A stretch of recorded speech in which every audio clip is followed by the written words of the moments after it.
কত সহজে আর কত তাড়াতাড়ি এই পাবদা মাছের রেসিপি বানানো যায়, চলো বন্ধুরা তোমাদের সাথে শেয়ার করি।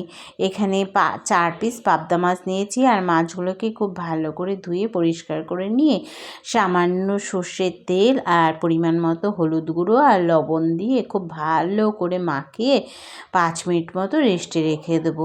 সর্ষের তেল দেওয়ার কারণে মাছগুলো জানো তো যখন ভাজবে তখন ফুটবে না, আর এই মাছ তেলে দিলে, গরম তেলে দিলে খুব ফোটে।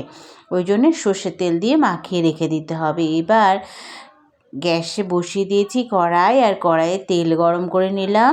আর এই রান্নাটা সর্ষের তেলে করলে খুব ভালো হয়, টেস্টটা দারুণ আসে। তেল গরম করে নিয়ে অল্প অল্প করে, মানে দুটো দুটো করে আমি মাছ ভেজে নেব।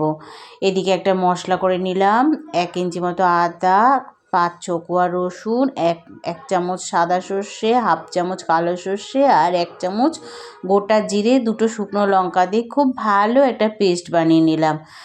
মাছগুলো ভাজা হয়ে গেছে, তেল থেকে উঠিয়ে নিলাম। এ দেখো উঠছেই না, আরে ওঠ। এ দেখো উঠিয়ে নিলাম। এবার ওই তেলেই কালো জিরে ফোড়ন দিয়ে দিলাম। ফোড়ন থেকে একটা খুব মিষ্টি গন্ধ বেরিয়ে আসলে দিয়ে দেবো পেঁয়াজ। পেঁয়াজটা একটু ভালো করে ভেজে নেব, একদম পুরো ভাজবো না, একটু ভাজা ভাজা হয়ে গেলে বাটা মশলা দিয়ে দেব। বাটা মশলা দিয়ে আমি কিছুক্ষণের জন্য কষিয়ে নেব। কিছুক্ষণের জন্য কষিয়ে নেওয়া হয়ে গেলে দিয়ে দেব গুঁড়ো মশলা।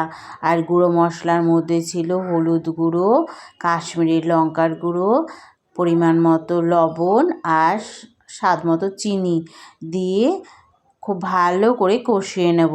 আর কষানো থেকে যখন তেল ছেড়ে আসবে, একটা গোটা টমেটো পেস্ট করে রেখেছিলাম সেটা দিয়েও আমি খুব ভালো করে কষিয়ে নেব। দেখো কত সুন্দর লাগছে দেখতে, রঙটা কত সুন্দর এসেছে। এবার ভালো করে কষানো হয়ে গেলে জল দিয়ে দেবো, সামান্য পরিমাণ জল দিয়ে দেবো। আর ঝোল ফুটে ওঠা পর্যন্ত অপেক্ষা করব। ঝোল ফুটে গেলে মাছগুলোকে দিয়ে দেবো।